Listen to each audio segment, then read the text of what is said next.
Dans l'Évangile de Jean, chapitre 21, je vous lis les versets 18 à 25. Jésus parle à Pierre.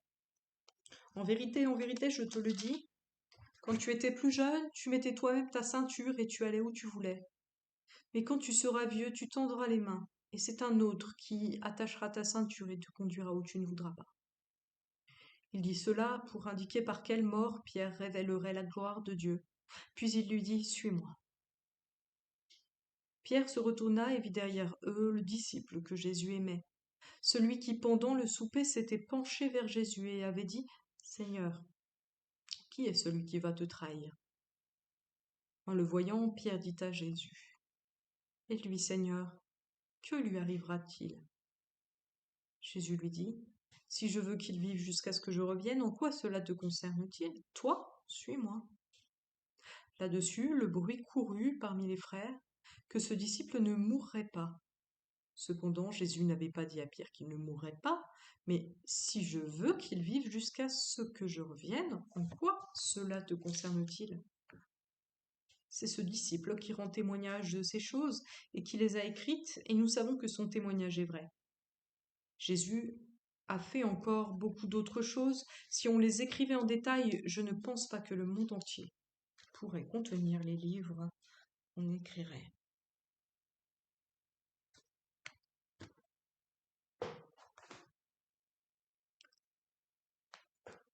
Pierre a quitté beaucoup pour suivre Jésus. Il a été appelé, il a laissé sa pêche, il a suivi. Mais je pense qu'il pensait que sa vie serait belle, plutôt agréable avec Jésus. Une vie un petit peu différente de celle des autres, mais pleine d'aventures, pleine de joie. Et certainement avec les autres disciples avec Jésus, il a vécu beaucoup de joie. Il a aussi dû accepter des choses difficiles qu'il n'imaginait certainement pas le jour où il a pris la décision de suivre Jésus. Les difficultés, le rejet, et puis surtout sa passion et sa croix. L'Évangile est très clair sur le fait que Jésus avait annoncé sa passion et sa croix aux disciples, sans que les disciples vraiment arrivent à l'accepter.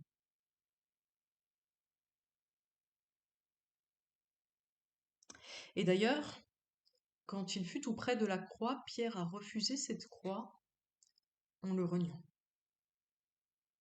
Mais Jésus ressuscité est là avec Pierre et l'encourage à nouveau à accepter de laisser son idéal de vie pour accueillir la mission de Dieu telle qu'elle est.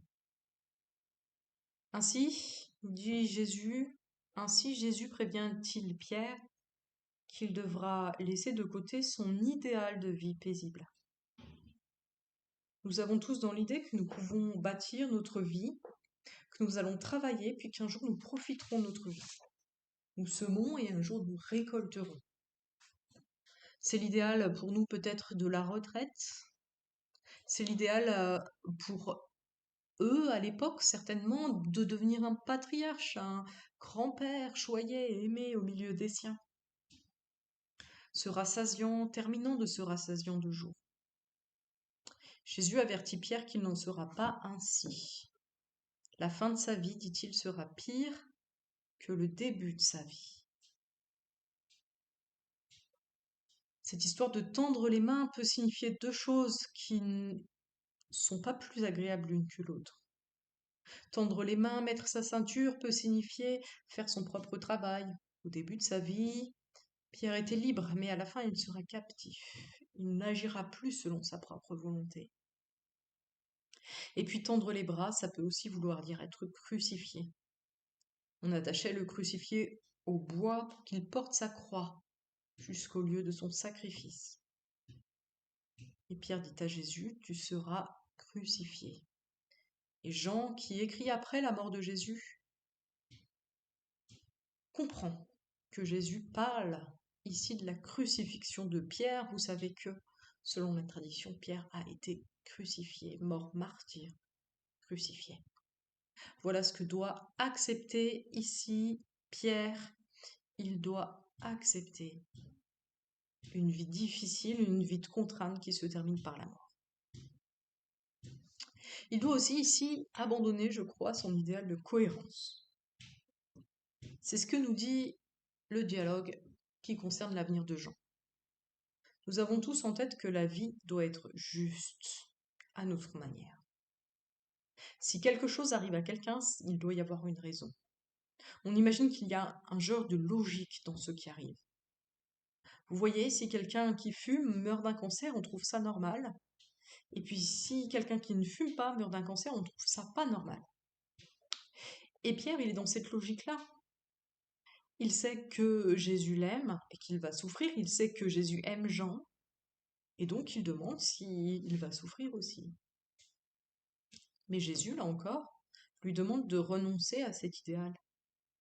Il n'arrivera pas nécessairement à Jean ce qui lui arrivera à lui. Ce qui est bon et juste pour Jean et pour lui, c'est que la volonté de Dieu pour Jean et pour lui s'accomplisse, et pas un quelconque idéal humain de justice. Pierre là est encore appelé à abandonner son idéal de mission parfaite, parce que ce qui compte, c'est pas la réalisation de son idéal, mais le texte le dit, la révélation de la gloire de Dieu. Pierre, dit Jésus, va révéler la gloire de Dieu par la mort du martyr. Et on sait que le martyr, encore aujourd'hui, nous parle de Jésus. Si des gens meurent, si des gens meurent pour leur foi, eh ben cela dit la profondeur de leur espérance. Cela montre quelque chose de leur confiance, de leur foi.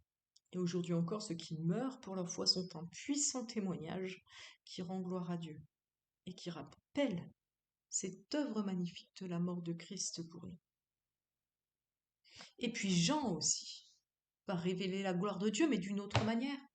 Jean va vivre plus longtemps, et la fin de notre texte nous le dit. Jean va écrire. Il va écrire cet évangile, des lettres, il va écrire l'Apocalypse. Et tous ces documents vont aussi révéler la gloire de Dieu d'une autre manière. Dans la vie, souvent, nous cherchons à réaliser nos idéaux, nous voulons que les choses soient comme nous les imaginons. Et quand notre vie ne correspond pas, nous pouvons devenir déçus, aigris, paralysés, dégoûtés. Mais si notre but n'était pas de réaliser nos idéaux, mais de révéler la gloire de Dieu, de lui rendre gloire, ne serions-nous pas plus en paix? Alors, sujet de réflexion, en quoi parfois le fait d'avoir un idéal de la mission de l'Église nous bloque en Église? Bonne rencontre.